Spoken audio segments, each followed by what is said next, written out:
Olá pessoal, sejam bem-vindos à nossa terceira semana. Eu sou o professor Adilson Oliveira Cruz e essa semana nós vamos entrar no fascinante mundo das redes de computadores e da internet. A internet é algo que faz parte do nosso cotidiano, mas muitas vezes não paramos para entender como ela funciona por trás das telas. Vamos entender o que são redes, como elas funcionam e como a internet como a conhecemos surgiu. No final, vamos refletir sobre como podemos usar a internet na educação de maneira mais eficiente, ok? Vamos ver o que são redes de computadores, a internet surgiu e como ela pode ser utilizada para a nossa comunicação e aprendizado. E o que são redes de computadores? Uma rede de computador é como um sistema de comunicação entre diversos dispositivos. Ela permite que computadores, impressoras, smartphones, entre outros dispositivos, troquem informações e compartilhem recursos. Temos diferentes tipos de redes, dependendo da sua extensão. Por exemplo, redes locais ou regionais ou globais.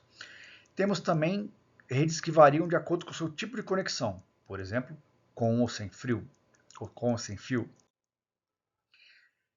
E como é que as redes de computadores funcionam? Para que uma rede funcione corretamente, ela precisa de alguns componentes essenciais, como dispositivos como computadores e roteadores. Então, às vezes, quando a gente vai conectar numa rede, no Wi-Fi, por exemplo, nós já temos nossos computadores e a gente pergunta qual é a senha do roteador ou a senha da Wi-Fi.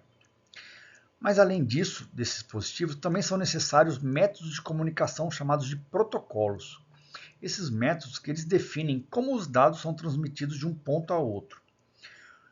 Um bom exemplo disso são os endereços IP, que nada mais são que não números que identificam cada dispositivo em uma rede. É como se fosse o endereço de cada dispositivo. Então, quando um dispositivo se conecta a uma rede, ele recebe esse número IP para que ele possa se comunicar com os outros dispositivos. É a mesma coisa que uma casa. Quando você constrói uma casa e uma rua, você necessariamente tem aquele endereço, o nome da rua, o CEP, o número da casa. Então, quando alguém for te mandar uma carta com alguma informação, ou você for enviar, você vai precisar desse endereço. É a mesma coisa com o endereço IP, só que ele funciona para dentro das redes. A internet pode chegar até você de várias maneiras, com diferentes tipos de conexões. No caso da fibra ótica, por exemplo, a informação viaja por cabos e é muito rápida. A fibra ótica é um tipo de conexão por cabo. Temos também as conexões sem cabo, conexões sem fio, também chamada em inglês de wireless. Wi-Fi quer dizer isso. Então, as conexões sem fio, como a Wi-Fi e as redes móveis, a rede 3G, 4G, 5G do celular, elas são utilizadas para essa conexão sem fio. E elas têm se popularizado muito, a cada dia mais, né? Mas geralmente elas são mais lentas e limitadas do que a internet com cabo. Como falamos de qualidade e velocidade, a conexão por fibra ótica geralmente é a mais estável e rápida possível, o que melhora muito a experiência de navegação.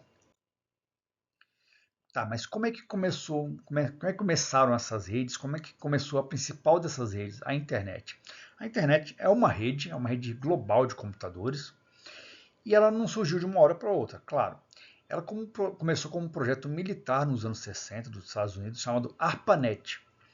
Esse projeto visava conectar diferentes universidades e centros de pesquisa de maneira interdependente.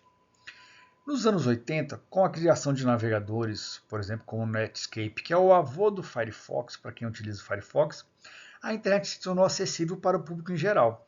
E a partir do ano 2000, ela passou a ser uma ferramenta essencial no nosso dia a dia, com o crescimento das redes sociais e a popularização do comércio eletrônico. É muito comum, e você já pode ter se deparado que, ao pedir para se conectar num Wi-Fi dentro da sua casa, ou escola, ou até mesmo numa organização, como um restaurante, por exemplo, às vezes existem duas redes. Uma rede que eles chamam de 2.4, rede 24, e uma rede 5. Que é isso? São os tipos de Wi-Fi e as velocidades de conexão. Qual a diferença de uma para outra? Ambas são redes sem fio, são redes Wi-Fi. Mas o que quer dizer esses números? Esses números indicam a frequência da rede. Uma rede 24 ou 2.4 quer dizer 2.4 GHz. E a rede 5 quer dizer a rede 5 GHz. Não quero que vocês aprendam esses detalhes, mas é importante que vocês saibam a diferença deles, de cada uma da rede. ambas são redes Wi-Fi, geralmente se conectam na mesma rede. A principal diferença é que, por elas terem essas frequências diferentes, a rede 2.4 tem maior alcance, mas ela é mais lenta, enquanto a rede de 5 GHz geralmente é mais rápida, mas tem um alcance menor. Tudo isso varia, né, pessoal? Porque varia, por exemplo, com a quantidade de pessoas que estão conectadas naquela rede, ou varia também de acordo com que se tem algum obstáculos que atrapalham aquela rede. Então, escolher cada uma delas vai depender do que você precisa. A dica é, experimente as duas e verifique qual está melhor. Para uma escola, por exemplo, uma rede de 2.4 GHz pode ser mais indicada, pois cobre uma área maior. Mas às vezes essas redes têm muita interferência e acabam ficando mais lentas. Então, nesse caso, é melhor se conectar na de 5 GHz. E quais são os principais serviços que nós utilizamos nessas redes e na internet? A internet, essas redes não servem só para buscar informações. Nós podemos navegar por websites, comunicar por e-mail ou através de aplicativos de mensagem como o WhatsApp, fazer compras online ou até assistir filmes e ouvir música via streaming. A variedade de serviços na internet é o que torna esse meio tão rico e indispensável para a educação e outras áreas. Recapitulando o que vimos hoje aprendemos sobre as redes de computadores e como elas permitem a comunicação global. Também vimos como as conexões de internet funcionam e como a evolução da internet ao longo dos anos mudou a forma como nos comunicamos e aprendemos. Na próxima semana, vamos continuar a aplicação desse conhecimento na prática educacional. Agora, quero saber de vocês. Como podemos usar tudo que aprendemos sobre rede e internet para melhorar a nossa qualidade do ensino? Quais são os desafios que vocês enfrentam para usar a internet na sala de aula? E o que poderia ser feito para melhorar o acesso nosso e dos alunos? Então, até lá, até a próxima aula, pessoal.